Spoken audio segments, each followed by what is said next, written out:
تبارك الذي نزل الفرقان على عبده ليكون للعالمين نذيرا. الرحمن الرحيم. اللهم صل على محمد وعلى آل محمد كما صليت على إبراهيم وعلى آل إبراهيم إنك حميد مجيد. اللهم بارك على محمد وعلى آل محمد كما باركت على إبراهيم وعلى آل إبراهيم إنك حميد مجيد. د نبی صلی الله علیه وسلم په مدینه منوره کې چې کوم مشکلات سره پریشانیګانو سره پیغمبر علیه السلام مخامخ مسلمانان مو او ډېر مشکلات په مدینه منوره کې مسلمانانو ته د مکی خلکم دمکیان راولېږلې او په مسجد حرام باندې مسلمانانو پابندیم ولګوله. دلته په مدینه منوره کې منافقانو سازشونه هم شروع کړل. ظاهرا مسلمانان شیو خو پټ دا کافرو او د مسلمانانو د اسلام خلاف به کاروایانې کولې، سازشونه به کول، تر دې پورې چې مسجد زرار هم دی جوړ کړی دی. په مدینه منوره کې وروسته په واقعاتو کې به بیا راځي چې یو جومات په دې نوم باندې جوړ کړو چې دا به د نبی علیه السلام په لاس مبارک پر دې افتتاح وشي به او دا به زموږ د منافقانو مرکز وي. په دې کې به موږ میټینګونه کوو، په دې کې به موږ د اسلام خلاف مشورې به کوو، راغونډېږو به. نبی علیه السلام په غزوه تبوک نه چې کله واپس کېدلو دوی ته ویل زه راشم بیا به افتتاح وکړم. الله تعالی ورته ویل چې افتتاح یې ونه کړي او مسلمانانو ته یې ویل وران یې کړو ورته جومات او هغې ته مسجد زرار وایي. د مسلمانانو د تکلیف دپاره هغه جومات جوړ شو. په جوماتونو کې هم قسمونه وي. یو مسجد هغه دی چې هغه دې لپاره جوړ شي هغې کې د الله بندګي وشي. یو مسجد دې لپاره چې هلکه د ما د خپل مسلک دپاره جوړ کړی دی، پکې خپل مسلک باندې عمل کوم او خپل هغه مسلکون اعمالو دپاره جوړ کړی وي، د خدای رضا مقصد نه وي. او څه مساجد دې لپاره چې هسې ریاکارۍ په بنیاد باندې وي چې خلک وایي دومره غټ جومات دی. بهرحال نبي صلی الله علیه وسلم په دې دوران کې نبی علیه السلام معاهدې وکړلې او د مکې مدینې ماحول دننه د معاهدو په بنیاد باندې امن کړلو. د الله رسول د هر څه نه خبرو سی ور چاته نه ویل، ځکه د نبی علیه السلام د زندګۍ ادوار داسې دي. یو دور داسې و چې هغه د نبی علیه السلام بالکل تش د دعوت زندګي وه، لکه مکي دور هغې ته ویلی شي. نبی علیه السلام په هغې کې صرف د دعوت کار کړی دی او الله تعالی ورته وایي ته به د الله تعالی توحید طرف ته، وحدانیت طرف ته به خلک رابلي چې الله یو دی، شریک ورسره نشته دی. د رسالت خبره به کوې، د آخرت خبره به کوې. نو په مکي دور کې نبی علیه السلام خالص د دعوت خبره کړې ده. دویمه خبره ورسره دام کړې وه که څوک در سره زیاتی کوي، ظلم کوي، نو فعفو واصفحو، عفه کوه، صبر کوه، درګذر کوئ، چا سره به لاس نه اچوئ، جنګ به نه کوئ. د هغې بنیادي وجه دا وه چې بیا مسلمانان کمزوري وو او هغه خلک ډېر وو. نو مسلمانان به د دې جګړو په نتیجه کې ختم شوي به وي. مسلمانانو جنګ او جګړه کولی شوله نو به یې د پناه ځای نه و، چېرته به پناه اخلي، کوم ځای ته به ځي، ځکه ټول خلک مخالف. نو په مکي دور کې نبی علیه السلام د دعوت کار کړی و، د الله دین طرف ته او د الله وحدانیت طرف ته به خلک رابلودل. بیا چې نبی صلی الله علیه وسلم مدینه منورې ته لاړو، په مدینه منوره کې مشکلاتو پریشانیګانې وي، د مکې خلکو دمکیانې رالیږلي او یو ماحول بیا په مسلمانانو باندې د تکلیف جوړ کړی و. نو په داسې موقع باندې د هجرت اولنی کال د آخري ورځې د هجرت کال نه دی برابر شوی. د الله د طرف نه په قرآن شریف کې یو اهم حکم راغی او هغه د قتال حکم و چې اذن للذین یقاتلون بانهم ظلموا وان الله علی نصرهم لقدیر. الله فرمای اذن للذین یقاتلون، اجازت ته خلقو ته چې کم خلقو سره خلق زیاته کوي، ظلم کوي، چې دوی په معاشره کې باقاعده د دې نه پس د قتل و قتال او د جګړو والا مسله شروع یقاتلون وزن للذین یقاتلون بانهم ظلموا الله فرمایي د مانه طرف نه د جنگ جګړې اجازت ده ولی بانهم ظلموا مسلمانانو سره زیاته کیږي د مکه معظمین راوستل دلته چې هم معاهده وشولې مسلمانان دلته پاتې کی خپل جماعت جوړ کړو د چا سره سکار نه لورودلو خلک په خپل خوخه مسلمانان کېدل او دوی دلته دم کې نه رالېږي دلته پسې راځي سازشونه کوي منافقانو گروه تیار کړو يهوديانو تم راځي نو الله تعالی یو اهم حکم راولېږلو چې مسلمانانو باندې د دینه پس چې ده جنگ جګړه کول جایز دي او قتال ورله جایز چې مسلمانان با دینه پس د خپل ځان دفاع کول د خپل وطن دفاع کول د خپل دین دفاع کول د خپل پیغمبر دفاع کول دوی ته حق حاصل له الله باقاعده د جهاد حکم راولېږلو او الله تعالی د احکامات دا سټپ بای سټپ را لېږلي دي موږ په مکه معظمه کې فرض شوی و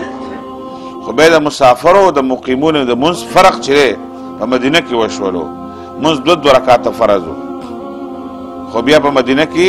دا د مسافرو ته دوه رکعاته پاتې شولو او مقیمینو ته څلور کړلو دغه شان د رمضان د روزې حکم وروسته راغلی دی د جهاد نه وروسته راغلی دی یعنې 18 میاشتې 17 که 18 میاشتې تېرې شوې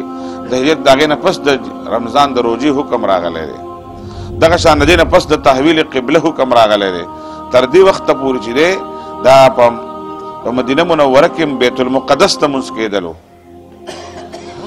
ډېر احکامات داسې وو چې د هغې اهسته اهسته په قلاره تبدیلي راغلې ده دغه شان د جهاد حکم وروسته راغلی دی او قرآن شریف کې باقاعده د هغې تفصیلات دي د دې وجې نه دې ته نبي صلی الله علیه وسلم په نومونو کې یو نوم شامل دی نبیة القتال د نبی علیه الصلاة والسلام ته نبی د قتال وایي دا هغه پیغمبر دی دې ته باقاعده د جهاد حکم شوی دی به قتال کوي مسلمانانو ته باقاعده اجازت میلاو شولو تاسو د خپل ځان د حفاظت لپاره او د خپل وطن د حفاظت لپاره د خپل دین د حفاظت لپاره باقاعده جهاد کولی شي د اولنی حالاتو بیا دا په دې وخت کې داسې فرض کفایي غونتی و بیا دویم حکم راغلی دی چې ایها الذین آمنوا کتب علیکم القتال وهو کرها لکم باقاعده الله ویل فرض عین دی دې نه پس الله پاک فرض کو بالکل تاسو باندې جهاد فرض دی دې نه پس په جهاد کوئ خو جهاد چې دی د هغې خپل ترتیب دی بیا د نبی علیه السلام د غزواتو دغه به شروع کېږي به انشاءالله تعالی په دې کې به دا د غزواتو د جهاد خبره به کوو خاص قرآن شریفو د جهادو دغه ذکر کړی چې جهاد الله ولې فرض کړلو نو الله تعالی فرمایي چې ولولا دفع الله الناس بعضهم ببعض لهدمت صوامع وبيع وصلوات ومساجد یذکر فیها اسم الله د جهاد بنیادی مقصد دا دی الله فرمایي که دقه شامل کافرو ته دنیا پرې ښودې وې او کافرو ظلمونه کولی مسلمانانو سره زیاتې کولی بیا به د عیسایانو عبادت خانه مرانوه د یهودو عبادت خانه به مرانوه د مجوسو به مرانوه او ستاسو جماعت ته هم بیا ورانو د دینی مرکزونو د دینی ادارو د مساجدو د عبادت خانو د الله پاک د عبادت خانو د تحفظ دپاره الله فرمایي جهاد فرض شوی دی که ته به دنیا کې خپل مسجد او خپل دینی مرکز او خپل د الله تعالی د عبادت خانه بچ ساتل غواړې نو الله فرمایي هغه به جهاد په نتیجه کې کېدلی شي دا فایده ده د دې سره ستاسو دین ته او ستاسو عبادت خانو ته تحفظ میلاویږي او الله فرمایي که داسې نه وی بیا خو په دنیا کې نو د دین نوم نه و دا خلکو به راغونډ شوی کافر او تا به ویل چې بس وهای موږ وغواړو چا دغه نه شو کولی کول حکم نشته الله فرمایي که ولولا دفع الله الناس بعضهم ببعض که الله د جهاد په ذریعه باندې د کفر زور نه ختمولی نن به ستا جومات چرته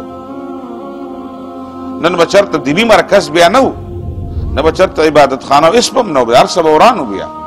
ځکه هغه به راتلل او تعاده به یې راته ورانول الله فرمایي د دیني مراکزو د مساجدو د عبادت خانو د الله د تحفظ دپاره جهاد فرض شوی دی د دې نه مخکې مسلمانانو تش د دعوت کار کړی دی، د الله دین طرف ته خلک رابلې، د الله حکم و، دې نه پس بل حکم راغی مسلمانانو ته تاسو به خپل بدل اخیستلی شئ، جهاد کولی شئ. نبی علیه الصلاة والسلام ته چې کله دا حکم راغی، نبی علیه الصلاة والسلام په دې اولنی کال کې بیا 8 غزوات او 8 سرایا ورته ویلی شي، هغه یې کړي دي. 8 غزوات او 8 سرایا د نبی علیه السلام بیا د جهاد چې دی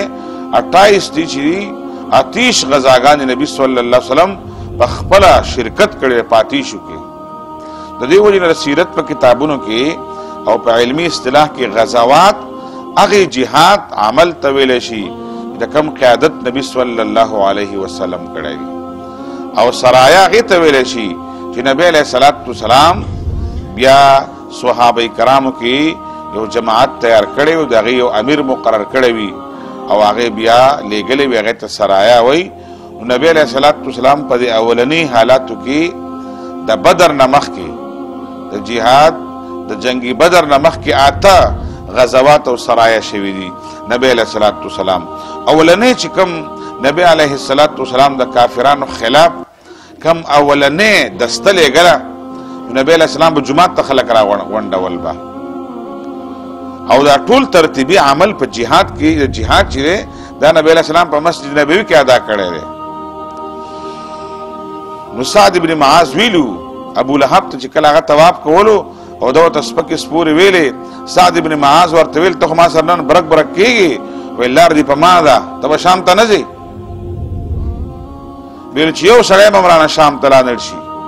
ابو لهب چې هغه چې کله طواف کوو امیه ورسره و، ویل دا ولې راغلی؟ دا خو زموږ دشمن دی، دا طواف کوي، ستا په حفاظت کې کوي.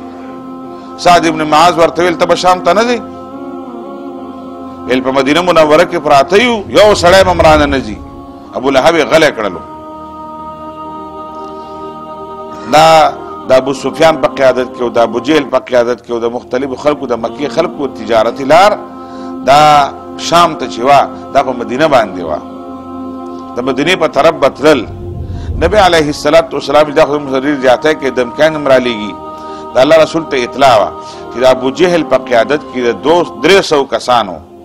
قافله شام ته تللې ده، واپس کېدونکې ده. ګوره په هغه زمانه کې ټلیفونونه نه و،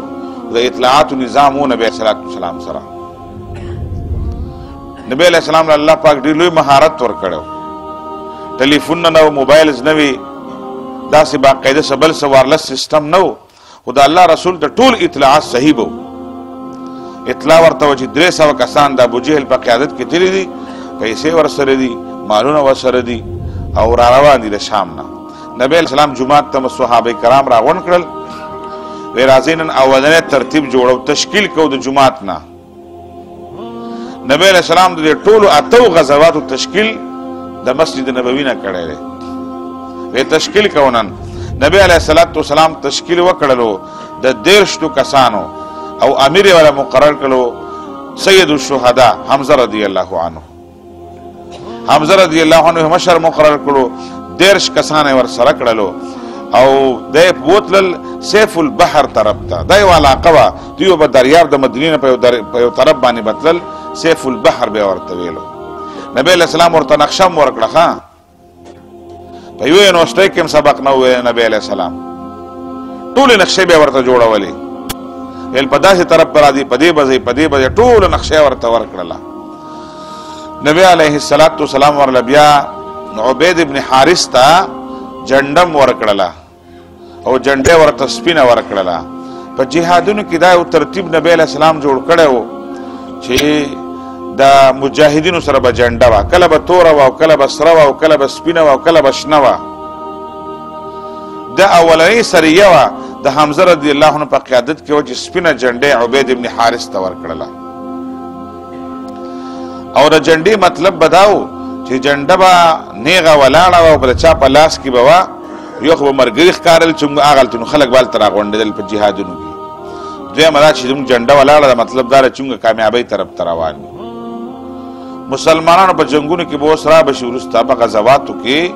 چې مسلمان نه لاس کټ شوی دی، بل لاس یې جنډه اړولې ده خو غورځولې نه ده. ولې دا غورځېدل به د شکست نشان به شکست دی. بیا به جنډه چرته نالولې ته به راغونډېږو جنډه به د یو صحابي سره خامخا به وه یو خو زموږ په وطن کې جنډې دي که نه دا چې زموږ کومې جنډې دي دا اسلامي طریقه نه ده دا هم د خلکو خپلې طریقې کار دی موږ خو جهادونه نه کوو موږ ټول خلک خو الواخواره دي چې هلکه زموږ په خپله دغه باندې په بلډینګ باندې جنډه ودرو موږ چې غټ جهاد وکړو دا جهادونه نه دي چې کله په مورچه کې ناست دی که نه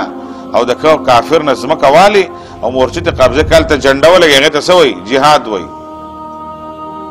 نبی علیه السلام هغه عبید ابن حارث ته جنډه ورکړله لاړل حمزه رضی الله عنه ډېر بهادر صحابي و د نبی علیه السلام نه 2 کاله مشر و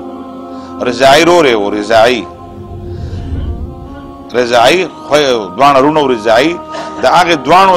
د یوې زنانه نه دواړو په هېڅ کلي و دواړه رضاعي د ترونو تری هم و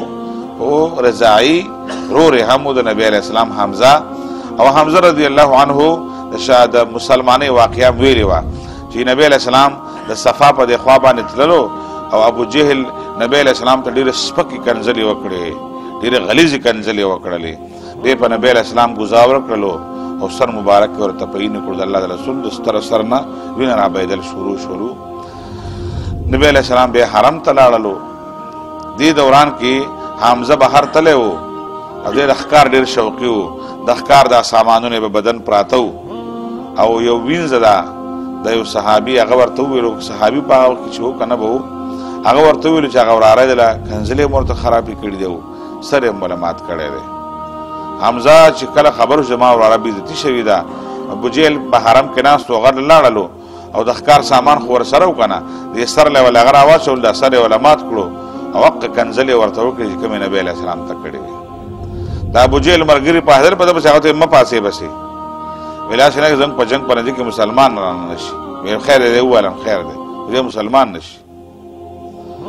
او دا یې ولې کړي دي هغه ویل ګوره ما ستا دین ته کنځلې کوي که نه ځکه مو سره دا جنګ کړی دی او بس هغه ویل زه خو به بس دغه دین ورسره ما منودلی د خولې نه بس ووتل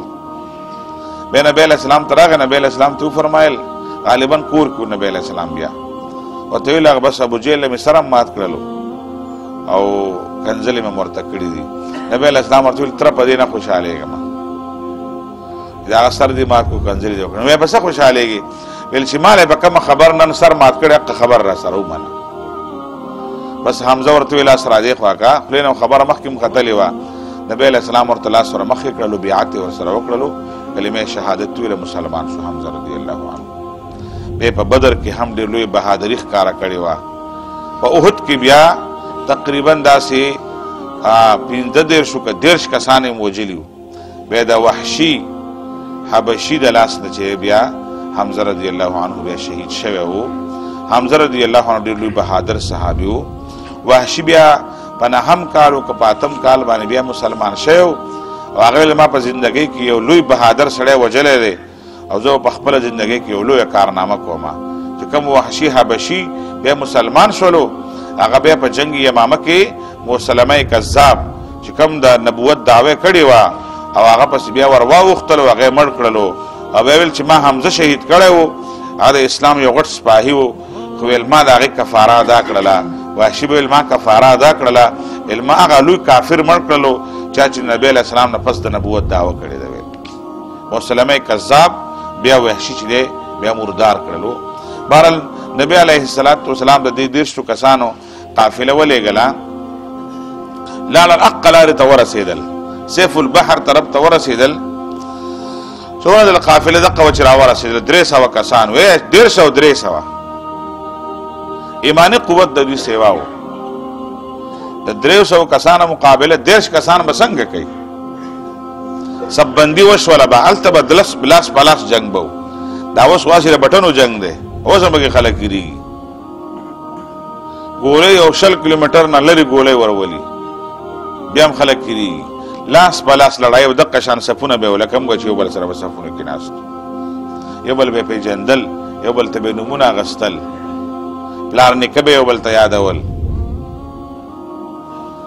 او په یو جنګ کې حمزه رضی الله عنه ویلو ویلې دا هغه پلانکې دی چې د پلار به خلک سنتول او دا به یې کول حمزه پې ورغی خلک یې ومنل د مکې خلک د مکه خلکو حمزه پیژنل، حمزه د مکه باشنده و. هیڅ خبرې بیا مې بل ته کولې په جنګونو کې. لاس په لاس جنگ کېدونکی و چې په هغه وخت کې یو بل فرد دی چې د هغه غالبا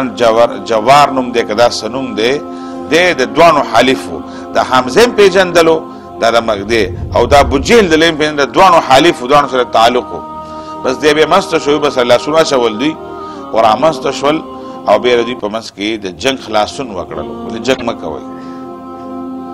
ابوجهل ته پته ولګېدله چې مدینه کې خلک پاتې شولو او اوس راته لارې نیسي، ورته ډېره پته ورته ولګېدله. 13 کسان مقابله له راغلي دي او دې باندې زموږ خیر نشته دی. بهرحال حمزه رضی الله عنه بیا واپس شولو، بیا مدینه منورې ته بیا رالل، جنګ ونه شو ځکه چې هغوی په خپل د عرب دي شو، د یو بل چا به چا سره دوستانه او تعلق و، حلیف به و د یو بل خبره به یې منودله. په عربو کې ډېر ښه صفتونه و، یو د وعدې ډېر سخت پابند خلک و، یو به دروغ نه ویل، یو بل چې چاله به یې پناه ورکړه که نه ویل مړ مې کا، ځان به پې مړ کولو بیا. او څلورم دا د دوستانو تعلق به ډېر خیال ساتلو، دا ما حلیف زما سره دوستانه ده بس. بیا به چانډو د خبر نه شو اړولی، ډېر ښه صفاتو به کې دا حلیف و، هغه ویل لکه زما تاسو سره هم تعلق دی، زه خبرې مه کوئ، جنګ مه کوئ، ځئ. حمزه رضی الله عنه د هغوی خبره ومنودله، راووتل بیا واپس رالل. دا یکم رمضان و. داسې دا څومره تا چې اوس به غزوات راځي، بیا د اکثر غزوات اخر سره یې چې شوې ده هم په رمضان کې شوې ده. د هغې له علي رضی الله عنه تللی و، اول چې شو حمزه لېږلی و، اخري چې شوې ده نبی علیه السلام علي لېږلی دی، هغه هم په رمضان کې و. غالبا دویم رمضان دی که دریم رمضان دی، او دا اولنی رمضان و، روژه نه وه فرض و، خو د رمضان میاشت وه. د رمضان په میاشت کې نبی صلی الله علیه وسلم حمزه رضی الله عنه دی ته دې وجې نه د رمضان میاشت ته دلته شهر القتال ورته ویلی شي په ځینې کتابونو کې. د رمضان میاشت ته شهر القتال وایي دا د جنګ میاشت ده. ولې د نفس سره پکې هم جهاد کېږي او د کفر خلاف پکې هم جهاد شوی دی. دا د نفس خبره چې موږ ټول خلک خوشحالېږي، دا خبره هم دقه شانتې ده، د خپل نفس سره پکې جهاد کېږي. داسې دی چې اوس په داسې د جهادونو بحثونو شروع شولو ټول زموږ د مرضۍ خلاف خبرې دي. اوسه پورې چې موږ څومره به خبرو را روانو، د حدیث خبرې وې چې موږ ورته خوشحالېدلو چې دا لکه زه منزله راځم بل چا ته دعوت هم پکې سره صور کړو، دې نه پس چې کوم شیزونه شروع کېږي که نه هغه بیا بل شانې ماحول کې به شروع کېږي. نو په هغه کې چې کله چې موږ جهاد بحث کوو، د جهاد په دې بحث کې سړي ته ځان منافق ښکارېږي. دا زما څنګه ایمان دی یار؟ ولې دا منافقان به د جنګ په وخت کې دا ننګي به یې رپېدل، خپې به یې رپېدلې، رنګونه به یې زیړو، غوږونه به یې رڼا ختله بیا. موږ خو شهید ته تکړه یو چې هلکه جومات په دې ستن هم خلک چې هلکه دا ستنه شهیده شوله، په ستنو خلک وایي دا شهیده شوله، او په سپي د پاس هم خلک دا شهید دی، او که څوک سپي خیرات هم دا جهاد دی. جهاد به اوس ووایي جهاد څه ته وایي او شهید څه ته وایي. اول به جهاد کې جهاد به منې بیا به درته شهید ویمه، او که ته جهاد نه منې نو د جهاد کړی دی شهید درته نشم ویلی. یو سړی اودس نه یې کړی مونځ کوي نو مونځ بیا وشي نه، ته به اول اودس کې، ته چې بیا اودس یې ستا څنګ تا ته څنګه مونځ ګزار وویمه، تا خو اودس نشته دی، تا جهاد نه کړ تا ته څنګه شهید وویمه، نه د جهاد منودلو. موږ عقل ناکړه چې دا شهید و، ما چې جهاد یې کړی دی جهاد یې منودلو ورته شهید ووایو چې نه اودس شته، نه چې 20 رکعاته مونځ دې وکړي بیا لمانځه دی، مونځ یې نه کېږي بیا اودسه دی. اول به اودان په اوداسه کېږي، اول به جهاد ومنې، د جهاد جذبه به را پیدا کړې، د جهاد خلاف به نه کې، عملا جهاد به کې، او بیا چې شهید شي بیا برته اسلام وایي. زه نه اسلام وایو چې هلکه زه شهید درته وایو. اوس نه جهاد مني او نه جهاد کوي، او جهاد ته دهشتګردي وایي، او چې مړ شي او غاټ په ولیکي شهید.